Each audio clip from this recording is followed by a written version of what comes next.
Fala galera, aqui é o Paulo Aragão falando, sejam todos bem-vindos ao Giro Bitcoin, seu podcast diário que vai te informar no menor tempo possível sobre as últimas notícias que agitaram o mercado cripto mundial. Para começar o episódio de hoje, sexta-feira, dia 21 de março de 2025, cada unidade do Bitcoin está ali custando aproximadamente 84 mil dólares americanos, com uma queda de cerca de 2,6% nessas últimas 24 horas. Queda bastante similar à queda do Ether, segundo maior criptoativo do mercado, que nesse instante, cada unidade está em aproximadamente 1.950 dólares americanos.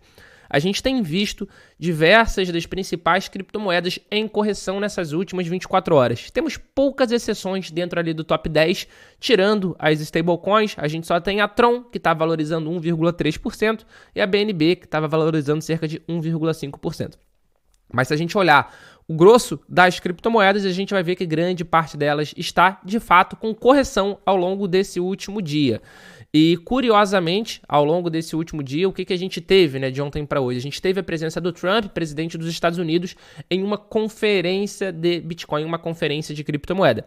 É verdade que ele não foi fisicamente, que ele enviou um vídeo, ele enviou o statement, ele enviou a declaração dele para ser transmitida nesse evento, mas muita gente estava com expectativas extremamente elevadas sobre a participação do Trump. Muita gente estava acreditando que ele ia anunciar ou isenção de imposto sobre ganhos de capital para certas criptomoedas, inclusive muita gente começou a especular que seriam as criptomoedas feitas nos Estados Unidos, ou então uma declaração favorável sobre a reserva estratégica de Bitcoin. Mas, de qualquer forma, nenhum desses rumores veio a se concretizar. Ele acabou apenas reforçando a promessa de não vender nenhum dos Bitcoins confiscados, e atualmente a reserva estratégica dos Estados Unidos é feita só de BTC confiscados, são cerca de 200 mil. E ele também falou que vai vai conversar com o Congresso para que tenha o mais rápido possível um arcabouço, uma regulação pró-indústria de criptomoeda, crypto-friendly, aprovada. Inclusive sobre stablecoin, ele deixou bem claro sobre stablecoin que é uma das prioridades dele. Vale ressaltar que muita gente da administração anterior dos Estados Unidos era contra a questão de stablecoins. Stablecoins chegaram a ser perseguidas em um dado momento, mas agora parece que os Estados Unidos estão enxergando isso como uma forma de proteger ainda mais a importância do dólar americano ao redor do mundo. Afinal de contas, as maiores stablecoins do mercado são stablecoins de dólar americano. E além disso, ele deu a seguinte declaração nesse vídeo que ele enviou, abre aspas, juntos faremos da América a superpotência indiscutível de Bitcoin e a capital cripto do mundo, fecha aspas. De qualquer forma, isso não serviu para o mercado continuar o otimismo que estava apresentando. O Bitcoin ele tinha chegado a romper a marca dos 87 mil dólares e caiu justamente para esses 84 após essa presença do Trump no evento. Então muita gente comprou no rumor do que teria a declaração e vendeu ali realmente antes do fato acontecer, que foi quando o vídeo dele foi divulgado. De qualquer forma, parece ser sim uma questão de tempo para os Estados Unidos buscarem outras maneiras de comprarem novos bitcoins para sua reserva estratégica. Mas de qualquer maneira, o mercado estava com expectativa muito elevada e o que veio ficou muito aquém das expectativas. Dando continuidade ao episódio de hoje, indo agora para os ETFs do mercado americano, no dia de ontem, os ETFs de Bitcoin Spot tiveram mais um dia super positivo. Foram 2.026 unidades de BTC compradas, ou seja, foi um inflow de 2.026 BTC. E quem liderou foi a BlackRock. A BlackRock teve uma entrada de 2.044 Bitcoin. Com isso, nesse instante, a BlackRock tem cerca de 572.627 BTC sob gestão. É o maior ETF de Bitcoin Spot do mundo. E para vocês terem uma ideia, o segundo maior, que é o da Fidelity, tem cerca de 196 mil BTC. Então, é uma distância muito considerável entre uma gestora e outra na questão de ativos sob gestão.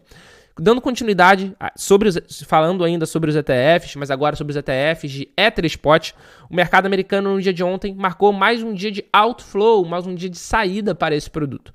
Foram 6.082 ETH de venda, o que em dólar americano dá cerca de 12,5 milhões. Ou seja, foram mais 12,5 milhões de dólares americanos de outflow. Com isso, a gente consegue ver que é mais um dia consecutivo, é o 10º dia consecutivo de saída desse ETF. Não está conseguindo reagir o ETF de Ether, apesar de nos últimos dias a gente conseguir ver que o preço do Ethereum até conseguiu se recuperar, está com uma valorização de cerca de 2,5% nos últimos 7 dias, na última semana, mas o ETF de Ether ainda não conseguiu se recuperar. E no mesmo evento que o Trump falou no dia de ontem, a BlackRock também falou sobre o ETF de ETH. O chefe de ativos digitais da BlackRock, o Rob Mitnick, descreveu o ETF de Ether da gestora como um tremendo sucesso, mas reconheceu uma limitação importante. Ele falou que o ETF é menos perfeito sem a questão de staking. Abre aspas. O rendimento do staking é uma parte significativa da forma como você pode gerar retorno sobre o investimento nesse setor. E todos os ETFs de Ether, claro, no lançamento não incluíram staking. Então, se isso puder ser resolvido, vale ressaltar que essa é justamente uma das principais solicitações de mudanças nos ETFs já listados nos Estados Unidos. Todas as gestoras, no ano passado, quando foram buscar a aprovação da SEC, colocaram a questão do staking, só que a SEC não autorizou. A SEC pediu para todas as gestoras retirarem esse dispositivo para conseguir ter aprovação, para conseguirem dar a continuidade para listar de fato e ter a negociação efetiva. Agora, com a mudança da diretoria da SEC, com a mudança da administração dos Estados Unidos para uma administração mais favorável à indústria de criptomoedas, pode ser que a gente veja, em questão de meses, o staking sendo adicionado. E isso, sem sombra de dúvida, vai trazer muito fluxo de capital, vai trazer muito inflow para esses ETFs. Afinal de contas, muitos investidores procuram ETFs que geram rendimento. E no caso do ETF de Ether com rendimento, o seu une útil ao agradável. Você se expõe ao segundo maior criptoativo do mercado, que tem um track record, tem um histórico de valorização ao longo do tempo perante o dólar americano. E, além disso, você ainda vai ter rendimento em próprio ETH. Então, isso é bastante simbólico e é bastante importante, sim, para esse produto.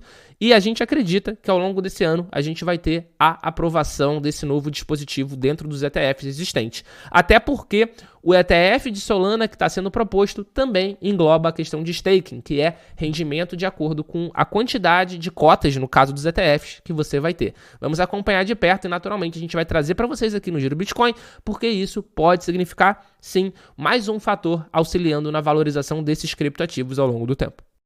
Dando continuidade ao episódio de hoje, a gente vai conversar um pouquinho sobre a Tether. A Tether, para quem não sabe, é a empresa por trás da USDT. O USDT que é a maior stablecoin do mundo.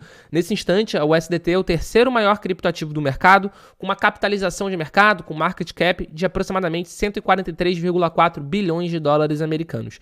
Ela é pareada no dólar americano. E a Tether superou Canadá e Taiwan em reservas do Tesouro Americano. Ou seja, é o sétimo maior detentor individual de títulos, né, em reservas de tesouro dos Estados Unidos. Mas se a gente olhar aqui o ranking, a gente vai ver que o primeiro é Ilhas Caimã, segundo é França, terceiro Luxemburgo, Bélgica, Singapura, UK e aí sim a Tether.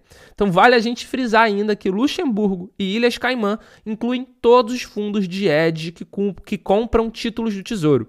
Ou seja, a Tether individualmente provavelmente ainda é maior do que esses países propriamente ditos. A gente sabe que Ilhas Caimã e Luxemburgo são paraísos fiscais, então se a gente colocar aqui na conta, que nem estão colocando, todos os fundos de hedge que compram tesouro americano, então muito provavelmente, se a gente separar isso, a Tether está na frente desses dois países.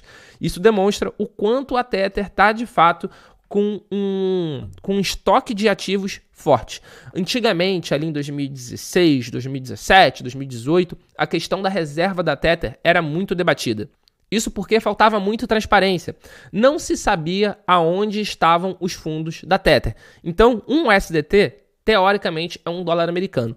Então, o que isso quer dizer? Que para cada USDT emitido, para cada token USDT emitido, tem $1 americano depositado em uma conta bancária, ou então $1 americano equivalente em um título do Tesouro Americano, ou em algum outro investimento. Se debatia muito se a Tether, de fato, tinha isso em reserva ou não. Então, em determinados momentos, o USDT chegou a perder até o valor de $1. Se a gente olhar historicamente, a gente vai ver que o USDT chegou a ser negociado até ali na casa dos 90 centavos de dólar, justamente por essa crise de confiança. Isso aconteceu em diversos momentos. Aqui, em 2017, teve negociação por 92 centavos. Inclusive, eu comprei nessa época por 92 centavos. 2018, por 98. Em 2018, novamente, por 97. Então a gente vai ver que historicamente isso aconteceu. E o fato agora dessa reserva da Tether está tão forte em título do Tesouro dos Estados Unidos, significa que agora, de fato, eles estão com muito mais transparência e, além disso, eles estão com ativos muito mais sólidos em mãos. Isso porque, durante a crise que aconteceu ali no setor imobiliário chinês, que impactou inclusive no futebol, quem acompanha, a gente consegue ver que alguns times, como por exemplo o Guangzhou Evergrande, que era um time da Evergrande, da construtora Evergrande, praticamente acabou, porque a Evergrande praticamente acabou. Tinham muitos boatos de que a Tether tinha muito título de dívida dessa empresa em específico. Então agora a gente vendo a Tether tão forte assim, em título de dívida, em título do Tesouro dos Estados Unidos, simboliza, sem sombra de dúvida, um estoque, uma tesouraria muito mais robusta, muito mais apropriada para o mercado cripto de uma maneira geral. E para fechar o Giro Bitcoin de hoje, para a gente fechar essa semana, duas rapidinhas. A Atai Life Sciences investiu em Bitcoin para proteger capital e enfrentar crise do setor da biotecnologia. A Atai Life Sciences é uma empresa do setor de biotech, é listada na Nasdaq e eles anunciaram no dia de ontem um investimento de $5 milhões em BTC. Com isso, eles estão se juntando a pelo menos outras 5 empresas do setor médico que recentemente anunciaram compras em Bitcoin. Entre elas, a Quantum Biopharma, que investiu cerca de $3,5 milhões, a Semler Scientific, que adquiriu 3.192 BTC, totalizando cerca de 280 milhões. Além disso, a gente tem a Hot Therapeuticals, a ArcoX Pharmaceuticals e a Enlivix Therapeuticals. Então, o setor de biotech, o setor médico, está realmente começando a comprar BTC pensando como um ativo de proteção ao capital. O mercado está bastante volátil, o mercado de biotech, então eles estão indo para o BTC como uma forma de proteger o capital e até mesmo se expor em um ativo que pode valorizar bastante, pensando no longo prazo. E a última rapidinha de hoje, a MetaPlanet, que está sendo conhecida atualmente como a Strategy, a MicroStrategy asiática, a MicroStrategy japonesa, nomeou o Eric Trump como conselheiro e ampliou a sua estratégia no mercado de Bitcoin. A MetaPlanet tem adquirido cada vez mais BTC, eles têm acelerado no processo de compras de Bitcoin, eles passaram recentemente, inclusive, da marca de 3.000 BTC, e agora eles nomearam o filho do Trump como um advisor, como um membro da sua board de conselheiros.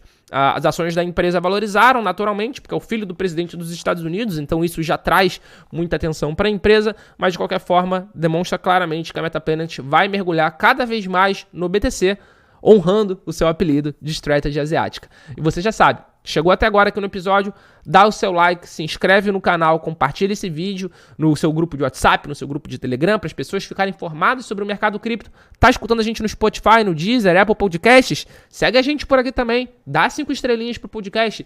Isso ajuda muito o Giro Bitcoin a ser cada vez mais entregue para mais pessoas.